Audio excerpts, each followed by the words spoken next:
Assalamualaikum warahmatullahi wabarakatuh. Selamat pagi, salam sejahtera untuk kita semua. Perkenalkan, kami dari kelompok 5 ingin membawakan tugas kelompok manajemen. Saya atas nama Fauzi Risnandar dengan rekan saya Esa Aulia, lalu ada Sultan Aulia, Tasya Afrida, dan Galuh Indriani. Baik, mari kita mulai. Video kali ini membahas tentang sejarah perusahaan teknologi yang bernama Nokia.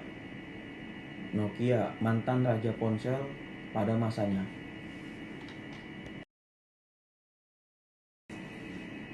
Sejarah Nokia. Seusai Perang Dunia ke-1, perusahaan tersebut mengakuisisi perusahaan kabel Finlandia yang memproduksi telegraf dan kabel telepon. Pada tahun 1967, perusahaan tersebut melebur menjadi Nokia Corporation.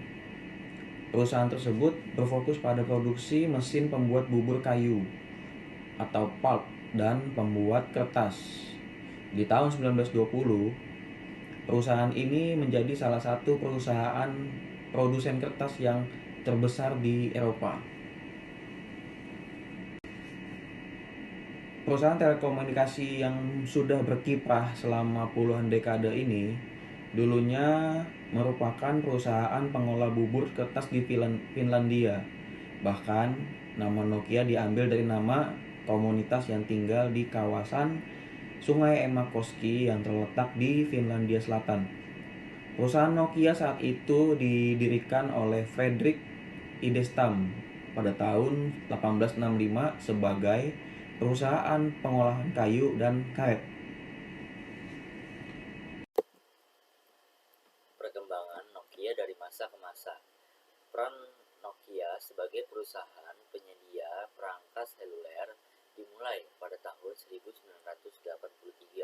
Pada kala itu, Nokia memang belum secara resmi meluncurkan perangkat handphone pertamanya. Namun, perusahaan tersebut sudah memproduksi banyak perangkat radio telepon dan emergency responders yang diperuntukkan untuk para tentara dari Angkatan Bersenjata Finlandia. Tepat pada tahun 1982, Nokia secara resmi meluncurkan perangkat smartphone pertamanya yang diberi nama Mobira Senator. Selanjutnya, perangkat elektronik ini digunakan media komunikasi tentara yang membawa tank. Pada tahun 1987, Nokia memproduksi perangkat elektronik Mobira Cityman, yaitu telepon genggam pertamanya. Berbeda dengan tampilan telepon genggam saat ini, Mobira Cityman memiliki bentuk yang besar dengan berat sekitar 0,7 kg. Telepon genggam dari Nokia ini memiliki penampilan yang sangat serupa dengan walkie-talkie di tahun yang sama. Di tahun yang sama, Nokia memutuskan untuk berfokus hanya untuk mengembangkan berbagai perangkat telepon seluler. Perusahaan tersebut mulai memproduksi berbagai telepon genggam dengan sistem GSM terbaru yang saat itu sudah menjadi standar dari teknologi telepon seluler di Eropa. Pada tahun 1994, Nokia mulai meluncurkan perangkat telepon genggamnya yang dinamakan seri 2110. Pada perangkat tersebut, Nokia menanamkan fitur nada dering atau ringtone yang pertama. Ringtone tersebut menjadi semakin populer setelah dimainkan di acara talk show Dom Joly's Trigger Happy TV. Hingga saat ini, nada dering tersebut menjadi trademark dari perusahaan seluler tersebut. Nokia mencapai masa kemasannya di tahun 1998. Kala itu, Nokia menjadi perusahaan seluler terbesar di dunia. Produk-produk perangkat telepon genggamnya pun semakin banyak digunakan oleh masyarakat dunia. Oke teman-teman, kali ini kita langsung masuk ke masalah keberhasilan Nokia. Pada tahun 1990 sampai dengan awal 2000-an, Nokia memegang peran dominan dalam pasar ponsel. Beberapa modelnya seperti 3310 dan Nokia 1100 menjadi sangat populer di seluruh dunia karena daya tahan baterai yang kuat dan keandalan dalam komunikasi. Nokia menjadi simbol gaya hidup bagi banyak orang dengan desain yang unik dan ringtone bawaan yang ikonik. Pada pertengahan 2000-an, Nokia berhasil menguasai pangsa pasar ponsel cerdas dengan serangkaian perangkat Symbian yang inovatif. Nokia N95 menjadi salah satu ponsel cerdas pertama yang menawarkan kamera yang layak dan kemampuan multimedia yang kaya. Pada saat itu, perusahaan ini memegang posisi dominan sebagai produsen smartphone terkemuka di dunia. Halo teman-teman, perkenalkan nama saya Saulia Ramadhani. Di sini saya akan menjelaskan tentang kemunduran Nokia. Dalam waktu kurang dari 1 dekade, Nokia muncul untuk memimpin revolusi ponsel. Pada puncaknya, Nokia menguasai pangsa pasar ponsel global lebih dari 40%. Namun pada tahun 2012, pangsa pasar Nokia turun menjadi hanya 12% pada tahun 2013. Nokia dijual ke Microsoft. Adapun beberapa faktor yang membuat Nokia mulai runtuh, yaitu kegagalan Nokia dalam berinovasi. Nokia adalah perusahaan yang sangat sukses pada era ponsel flip.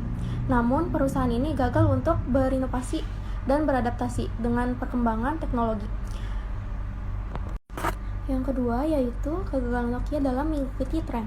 Nokia tidak mampu mengikuti tren baru di industri ponsel, seperti ponsel pintar dan ponsel layar sentuh. Ponsel pintar dengan sistem operasi Android dan iOS menjadi semakin populer, sementara Nokia masih fokus pada ponsel flip dan ponsel Symbian. Kebijakan manajemen yang buruk. Manajemen Nokia dinilai terlalu lambat dan lamban dalam mengambil keputusan.